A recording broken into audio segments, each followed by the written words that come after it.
Siguro ginagayad din kami ni Lord. Kasi bago mag-pandemic, tinuruan niya ako mag-online. Yun. Na mangyayari pala yun, ganun. Ay, sorry. Sige, okay lang po. Sorry. Kasi masakit yung pandemic sa akin. Oh, yeah. From small wins to bigger goals, laban lang kahit slow ang takbo. Bawat rocket may chance lumago. Real talk, real dreams, real people. Good vibes, smart moves, all legal. Para sa bawat gawan na may hustle mode on. Ascenso starts here sa Juan Negosyo. Diskarte ng Pinoy, tagumpay ng bayan. Ito ang Juan Negosyo. Mabuhay Pilipinas! Welcome to Juan Negosyo, ang inyong go-to guide sa mundo ng diskarte at tagumpay. Hatid ng Juan Pilipinas. I'm your host, Maric Gal. Dito, we can talk about your business. Dahil naniniwala ang Juan Pilipinas na ang diskarte ng Pinoy, tagumpay ng bayan. Ito ang Juan Negosyo. Sa gitna ng mataong distrito sa Sampaloc, Maynila, may isang meriendahan na hindi lang basta kinakainan, kundi talagang dinarayo. Araw-araw, mahabang pila at dagsa ang mga customer na gustong matikman ang kanilang mga paboritong merienda na swak sa panlasa at swak din sa bulsa. Ito ang Butcheng Merienda. Isang patok na kainan na naging paborito ng mga estudyante, empleyado at pamilyang naghahanap ng masasarap, sulit at abot-kayang pagkain. Ngayong araw, kasama natin si Ate Cheng at alamin natin ang kwento sa likod ng Butcheng Merienda at bakit patuloy itong dinudumog ng mga tao sa Sampaloc, Maynila. Welcome po sa Juan Negosyo, Ate Cheng. Kamusta po? Kamusta po kayo?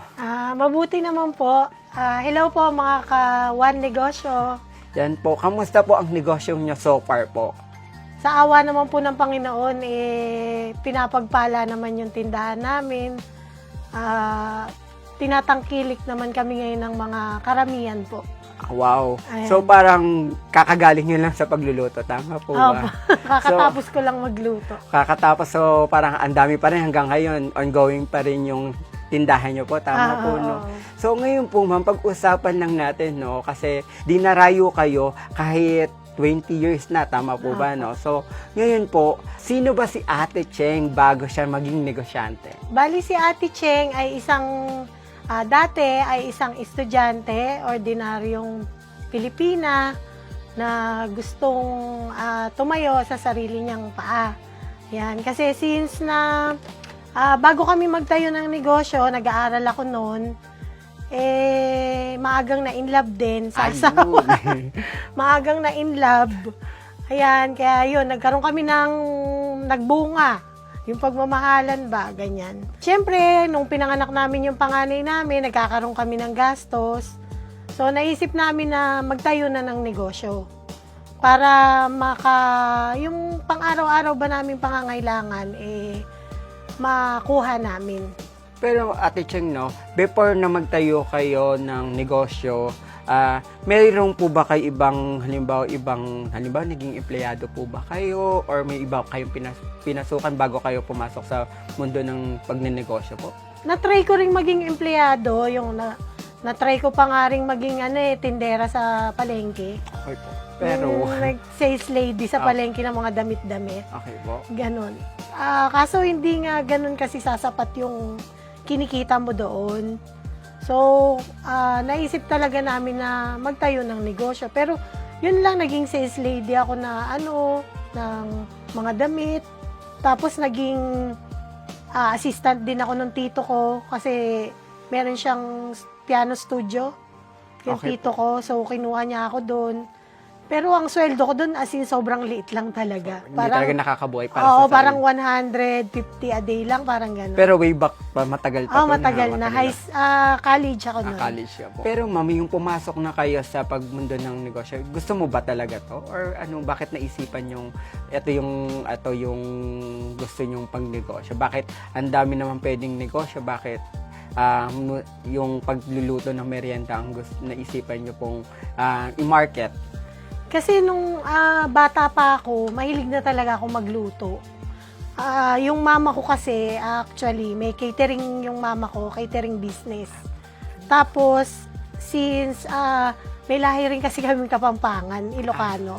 So, mahilig talaga kami kumain ng mga pagkain, ng mga masasarap. Ang mama ko masarap din talaga magluto. Namanay nyo po sa magulang Siguro, nyo po. parang ganon yung sabi ko nga, nakuha ko siguro yung hilig sa nanay ko. Kasi nga, siya talaga yung mahilig magluto sa amin. Pero ako, nung bata ako, talagang, pag nagluluto siya, tinitingnan ko na rin. Kumbaga, pinagmamasdan ko yung mga ginagawa niya. So, siguro, talagang ito yung destiny ko yung pagluluto. Kasi, bata pa lang ako yun na talaga yung ginagawa ko. May interest na ako. Kumbaga, parang elementary pa lang ako noon, ganun. Pero naisip nyo na po ba, sabi nyo parang destiny nyo na rin sa pagluluto. What if halimbawa na hindi ka nagnegosyo ng ganito po? Paano nyo po tinitingnan nyo yung buhay mo, buhay ni Ate Cheng ngayon? Ano po bang naiisip nyo kung hindi kayo nagnenegosyo ng ganito? Kung hindi man ako ngayon naging negosyante na nagtayo ng ganyang negosyo, siguro, ang career ko is nasa food pa rin. Food pa rin. O related pa rin sa pagkain. Siguro pwede akong sa culinary or baka chef.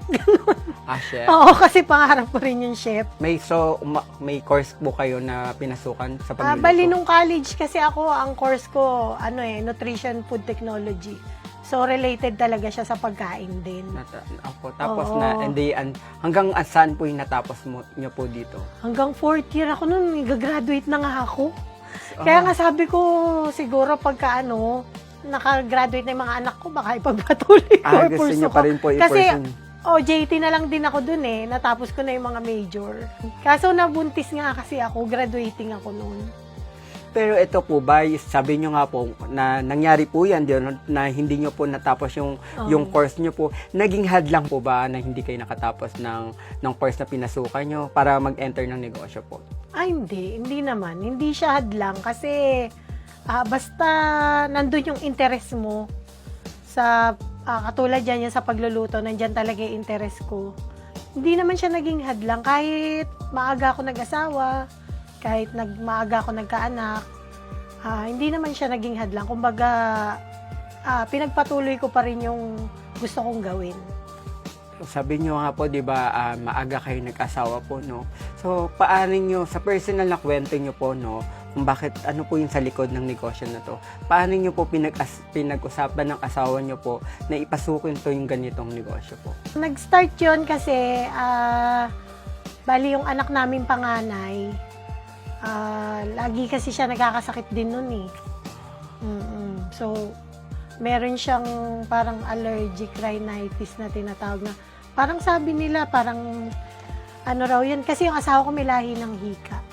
Hika po. So, parang yung madalas sa anak lagi ko, na hospital lagi po. halos almost monthly, halos suki na nga kami ng ospital na kilala na yung anak ko ng mga doktor. Ganon. Kaya sabi ko, kailangan natin magtayo ng business kasi nahiya kami sa parents ko since yung parents naman niya, nung pinanganak yung panganay ko, wala na. Ulila na yung husband ko. And during that time, nagtatrabaho yung asawa niyo po. Oo, nagtatrabaho siya as empleyado. Tapos, naho-hospital Oo, pa yung anak na-hospital niyo yung po. anak namin. So, paano nyo po, parang yung sakripisyo nyo pong nangyari po, paano po nyo na-overcome po yun? Hindi, bali, sabi ko nga, hindi po pwedeng ganito lang tayo palagi na yung nakakaya rin kasi sa magulang ko. Di ba? Oo, aasa ka. So, sabi ko, hindi pwedeng ganito tayo. Since naman mahilig naman ako magluto, yun, sabi ko, pasukin natin yung yung pagluluto, yung negosyo na related sa pagluluto. Nung pinasok nyo na po yung pagnenegosyo po, no, paano kayo nagsimula? Bali, ang talagang nagpurso rin sa amin, yung mother ko. Kasi nga, sabi ng mother ko, mag-start na kayong magnegosyo, ganyan. Total naman, kasi yung lugar nga ng asawa ko is nasa U-Belt. So, maraming mga estudyante doon. Kaya sabi ng mama ko, try nyo magtinda doon sa lugar nila Abud, nung asawa ko nga. Try daw namin magtinda. So, yun. Actually, yung puhunan namin na 3,000 noon, Mama ko yung nagpahiram. 3,000 lang? 3,000 pesos. So, paano nyo po nilaro yun yung 3,000 na yun? Bali, ang unang paninda lang namin, baked macaroni lang. Big macaroni. Tapos may peso na po ba kayo nito? Wala. Ano lang kami ng lamesa sa labas, naglalatag lang kami. Naglalatag. Bangketa lang kami. Tapos sa mother side nyo, doon lang kayo nag-aan. Hindi, sa side ng asawa ko, dito na, sa may Sampaloc. Sa Sampaloc Oo. po. Bali, naglalabas lang kami ng maliit na lamesa doon sa gate nila. Tapos naka-tupperware. Oo, nakalagay lang siya sa mga, yung tray, Okay. naka-tray, oo, nilalagay namin yung Bake Mac. Tapos, Puro Bake Mac lang talaga, wala pa talagang ibang variety. Kumbaga, Bake Macaroni lang, yun lang ang kauna-unahan. tapos kayo rin nagluluto, kayo rin nagtitinda. Oo, Tapos yung asawa nyo po, nagtatrabaho pa siya? Tama Hindi, po ba? bali nung nag-start na kaming magtinda, nag-stop na siya nun. Kasi dalawa kami bumabiyahe, actually, ginijip lang namin yun eh. Okay po. Yung paninda namin eh. Isasakay Tapos namin. plastic? From Caloocan, Ibabiyahe ibabiyahe namin yung paninda namin, papunta ng Sampaloc. Naka-tray-tray yun. Buhat-buhat namin yun sa jeep. Kayong dalawang mag-asawa? Kaming dalawang mag-asawa. So, paano yun, ma'am? Nauubos naman yun? Oo, nung unang nagtinda kami, mga bit-bit lang muna kaming 2 tray, 3 tray, ganyan. Tapos pag tinitinda namin, nauubos. Tapos hanggang sa nilaro-laro nyo na yung... Oo, hanggang sa dumami na ng Dumami. dumami siya. Umabot yun ng hanggang 15 tray. Tinataksi na namin kasi 15 tray naman na. Paano kayo nag-expand or paano nadagdagan yung mga merienda nyo po? Kasi dumadami na yung customer Opo. na bumibili. Tapos minsan yung mga customer namin, sinasabi nila, ate, ba't hindi kayo magtinda rin ng ng spaghetti, ng palabok, ganyan. Bali yung customer na din yung nagsasabi sa amin na, ate, magtinda rin kayo ng ng palabok, ganun. So, syempre, sila customer, gusto namin na kung ano yung gusto nila. Yun. So, gagawin? nag-try kami, nagluto naman kami ng From Caloocan, Oo. tapos ganun po. bibit-bitin namin. Dumami na yun. Hanggang sa dumami na Hanggang siya. sa nag-arkela na kayo, parang Bali, taxi na. taxi na. Taxi kasi na, hindi marami na jeep. Oo. Tapos, lamesa pa rin po ba yun? Oo, lamesa pa rin yun. Yung mga ganun po, pagkakataon, ma'am. So, di ba sabi nyo nung una, 3,000 lang po yun. So, paano nyo na ilalaro yun? Parang, magkano yung kinikita nyo sa halimbawa sa 3,000, magkano yung balik po nun sa inyo nun before? Kasi kung ima-minus mo yung mga minsan ang kita naman dyan is maganda rin eh. Kikita ka ng mga 1,000, ganyan. Pero ang ginagawa namin, yung kita namin kasi, hindi namin siya ginagastos. Okay po. Kumbaga, aanuhin namin yun, isi-save namin yun. Tapos Hanggang yung sa walay po, naipon ng naiipon. naipon, palaki ng palaki Oo, po. napapambili naman namin siya ng ibang paninda namin, gano'n. During that time na nagsisimula pa lang kayo from 3,000, from Big Mac, tapos nag-expand yun. Paano po yung mga struggle nyo po doon? Madami kasi minsan dadating dyan yung nagtitinda kami since nasa bangketa, biglang bubuhos yung ulan. Uulan. Oo, paano po yung nakapayong ginagawa? lang kami na maliit na payong lang. Tapos, Nababasa yung ibang paninda. Tapos hindi namin nasasayang naman din pong pagkain. Yung iba kasi, nasasayang rin yung iba kasi pag nabasa, hindi mo na yun mabibenta. Oo. Tapos lamesa lang siya. Yun yung mga struggle, yung pagka minsan biglang umulan, ang araw-araw, ang ganda ng panahon, bigla nagulat ka, umulan bigla ng malakas. umulan bigla. Tapos may time pa nga na nag-taxi kami ng asawa ko. Dala-dala namin yung mga paninda namin. Biglang pumreno yung taxi. Tapos nasira. Nasira yung paninda, tumalsik na ganun.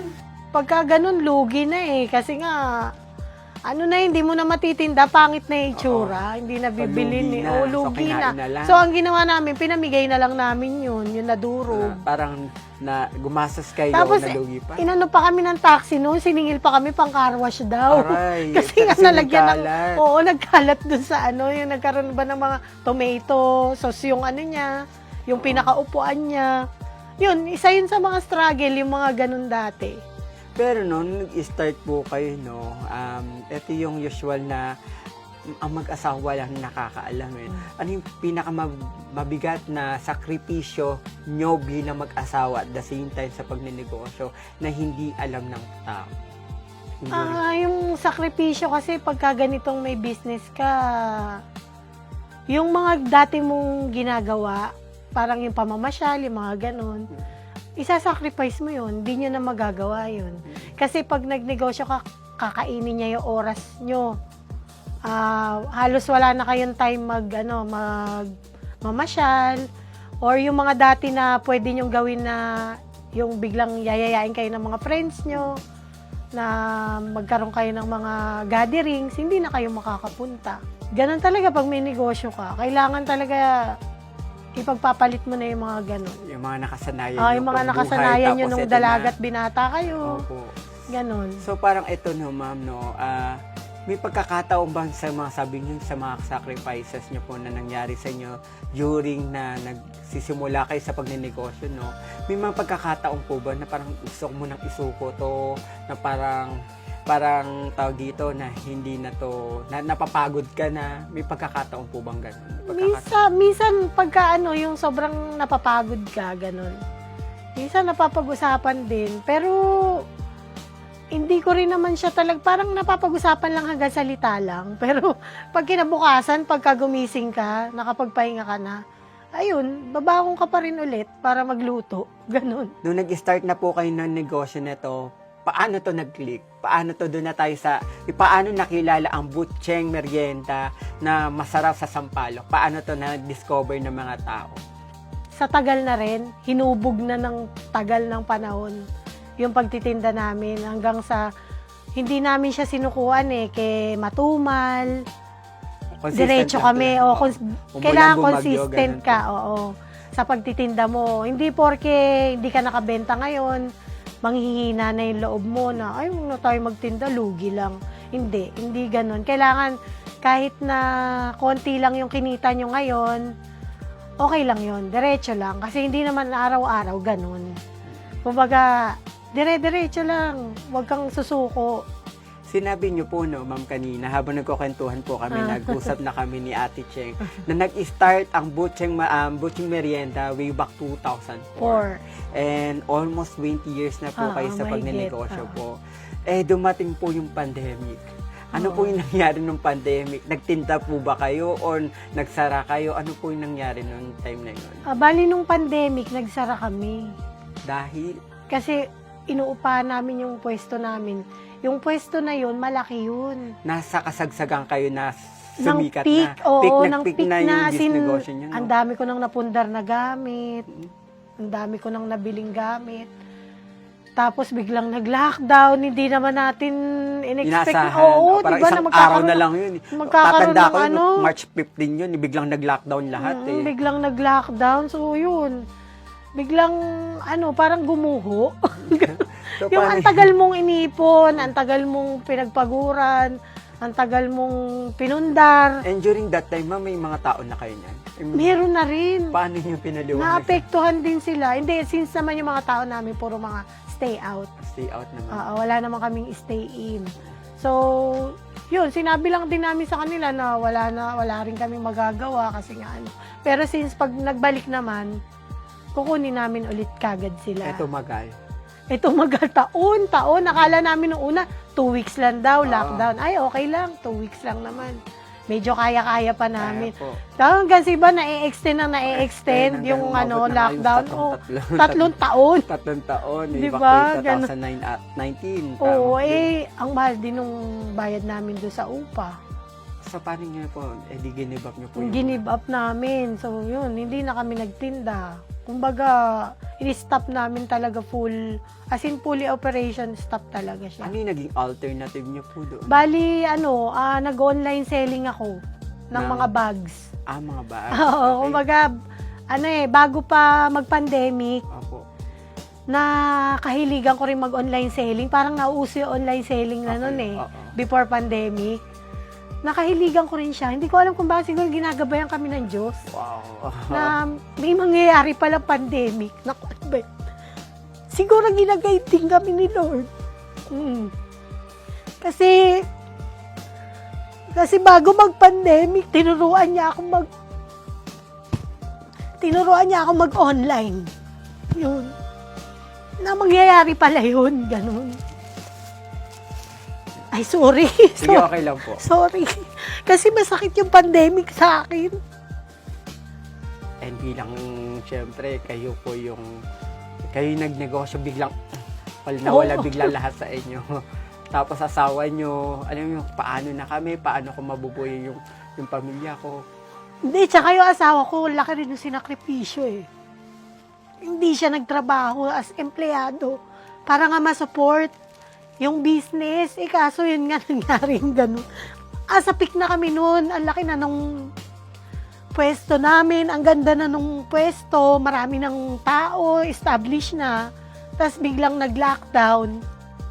Yun. Hindi namin expected na mangyayari talaga. Pero inano rin namin, sabi ko nga napakabuti pa rin ni Lord kasi bago mangyari yun, tinuruan niya ako mag-online selling na may mangyayari palang ganun. So nung nagkaroon ng ganun, nung nagsara kami, kahit paano nabubuhay kami kasi nga marunong ako mag-online selling na ng mga bag. Nawala man ng isang negosyo nyo na Oo, parang kinahiligan mo, pero hindi ka pa rin pinabayaan dahil ito para sa'yo. Kasi ang Saibo hindi para sa sarili mo, kundi para sa pamilya mo.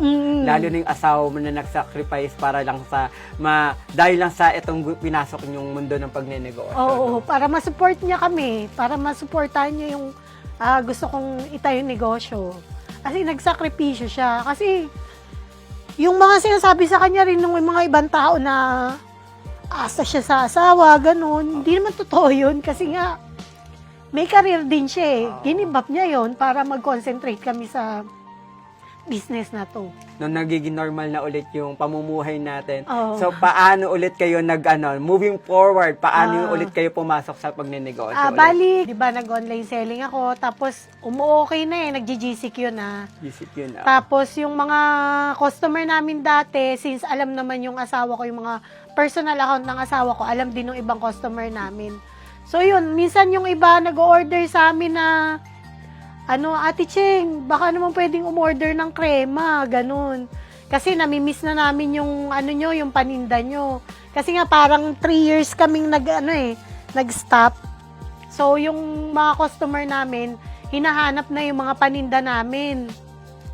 Nag-start muna kami, parang online lang muna ulit ng mga paninda namin. Nagpapa-order ulit kami ng per bilao, per tray. Pero wala pa kaming physical store ulit noon. Kumbaga, online lang muna. Pero buti hindi kayo natakot sumubok ulit dun. No? Hindi naman. Kasi talagang siguro, yung pagnenegosyo, parang nasa dugo na siguro namin yung pagnenegosyo. Kasi yung lolo ko rin rin yun negosyante rin yun yung lolo ko pero namatay na yun. Negosyante rin siya. Yung mama ko ganun din, mahilig din mag-business. So, siguro parang nakuha ko rin sa kanila yung yung ugali ba na magnegosyo ng magnegosyo. Mag-try ng mag-try. Kumbaga, lakasan lang yung loob na mag-try ulit. Ganon. Kasi kung nadapa naman kayo, hindi naman masamang bumangon ulit, di ba? Pagka naman may mga pagsubok na ganyan, pwede namang bumangon ka ulit, mag-umpisa ka ulit. Ganon. Hindi naman siguro hadlang yun eh. Once na nag-fail ka, huwag kang matakot na sumugal ulit. Ganon.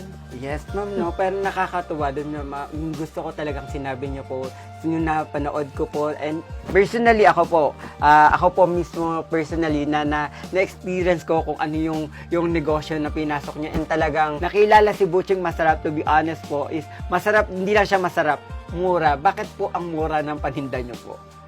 Kasi nga, estudyante rin ako noon budgeted din lang din yung allowance na binibigay ng magulang ko eh. So, sabi ko, pagka nagtayo ako ng negosyo, yung pagkain na ihahain ko sa tao, ibebenta ko lang din ng mura. Kasi nga para sa community na rin kahit paano. Sa ganung way, nakakatulong ako sa mga budgeted ang pera, sa mga estudyante na budget lang yung mga allowance, ganyan. Yun yung pinaka-aim ko eh. Ang aim ko hindi lang basta yung kumita ng malaki. Ang puso ko kasi parang nasa paglilingkod din sa mga community.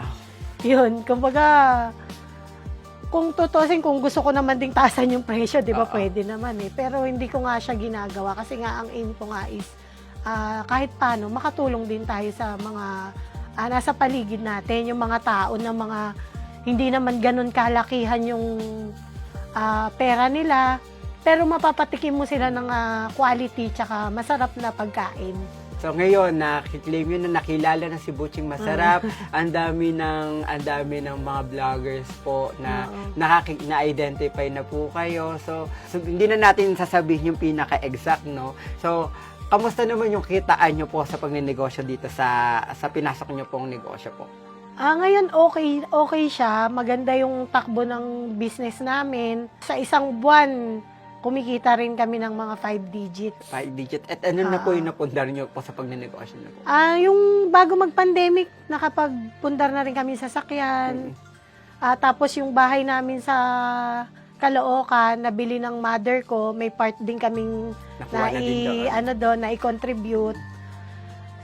So, bali yung bahay namin sa Caloocan, nandun din kami sa title nung lupa na yun, yung bahay lupa na yun. Kasi nga, nag-contribute din kami.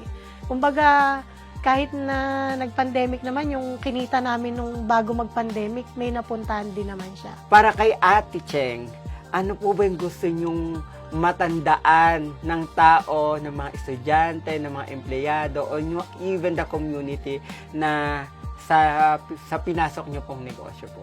Ang gusto ko lang naman matandaan, magmarka sa kanila na merong isang merienda na nag-serve sa kanila ng masarap and yet affordable lang siya. Yan, kumbaga matandaan nila na merong isang meriendahan sa Sampaloc na nag-serve sa kanila ng quality na pagkain na hindi naman sila mabubutasan ng bulsa. Ganun. So, bilang ito, no, sa pagtatapos din natin, no. So, si Ate Cheng ay hindi natakot na sumubok at sumubok kasama ang asawa mo po na pasukin to ang mundo ng pagluluto na to, which is ito yung nakahain dito yung mga merienda, no? So, para sa mga na nanonood ngayon, na parang gusto rin na sumubok pero natatakot sila na pumasok sa ganitong negosyo po. Ate Cheng, ano po bang pwede nyo pong i-advise sa kanila? Tips na gustong sabihin sa kanila? Sa mga gusto pong magnegosyo, katulad namin, yung mga gusto pong mag-try, ang ma-advise ko lang po sa inyo, pagka po pumasok kayo sa negosyo, kung nasan yung passion nyo, kung nasan yung puso nyo, hindi lang po sa larangan ng pagkain, kung kayo ay nasa larangan ng social media, yung mga ganyan, or nasa sales, yun yung pasukin nyo. Kung ano yung nasa puso nyong gawin, kung ano yung hilig nyong gawin na sa tingin nyo hindi nyo pagsasawaan. Kasi once na nagnegosyo ka, mabababad ka na dyan eh. Kumbaga yung oras mo lahat, ibibigay mo. Yun ang gawin mo. Kumbaga, kung ano yung pinaka-kinahihiligan mo, hindi lang sa pagluluto. Bawa kung ang hilig mo nasa internet, nasa sales, ang bawa pagtitinda, ganyan. Yan yung pasukin nyo po. At saka, wag nyo lang din kakalimutan na tumawag kayo sa Panginoon. Yan, lagi. Number 1 yan sa lahat na yung faith nyo, ibigay nyo kay Lord. Kasi sa lahat naman, sa talent na ibinibigay niya sa atin, sa katalinuhan na ibinibigay niya sa atin, lahat yan, sa Panginoon nanggagaling yan eh. Kung tayo ay malakas manampalataya at nagdadasal tayo sa Panginoon, igagay niya tayo kung saan yung business na magiging successful tayo. Yun. So, dapat yun lang palagi. Dasal lang sa Panginoon, dedikasyon, passion, yung mga yan, isa puso lang po natin. And sigurado po, magiging successful po tayo. And last na lang na Ate Cheng, no? May mga dapat po ba kayong pasalamatan, mga dapat i-promote nyo po para sa gustong makakain, sa mga hindi pa nakakakain ng butcheng merienda. So, it's time to promote your business and mga dapat nyo pong pasalamatan po. Pasasalamatan ko siguro yung asawa ko kasi siya talaga yung siya rin talaga yung number 1 supporter ko sa pagnenegosyo. At saka yung parents ko, nagpapasalamat din ako kasi pinush niya rin kami. Tsaka yung parents ko kasi yung nag-guide din sa amin nung bata nga po kasi kami 21 years old lang. So, yun, yung mother ko talaga, yun yung pasasalamatan ko na tao. At saka yung father ko, tsaka yung asawa ko, yan. Tapos yung sa mga gusto po ng ng makatry ng paninda po namin, ng merienda po namin, ayan, punta lang po kayo sa tindahan namin. Located po kami sa 241 Manrique Street, Sampaloc, Manila. Nasa gilid lang po kami ng simbahan ng St. Anthony Church. Kung alam niyo po yung kambal na simbahan, kayo ay taga Sampaloc, ayan, gilid lang po kami nun. Makikita niyo na po yung butcheng merienda po. At dyan nagtatapos ang ating kwentuhan kasama si Ate Cheng at diskarteng pangkabuhayan for today. So thank you for joining us. Huwag kalimutan i-like, i-follow at i-share ang ating episode para sa mas maraming business tips. I'm Maric Gal, reminding you na ang diskarte ng Pinoy, tagumpay ng bayan. Ito ang One Negosyo. Kita-kits ulit next time. I sense so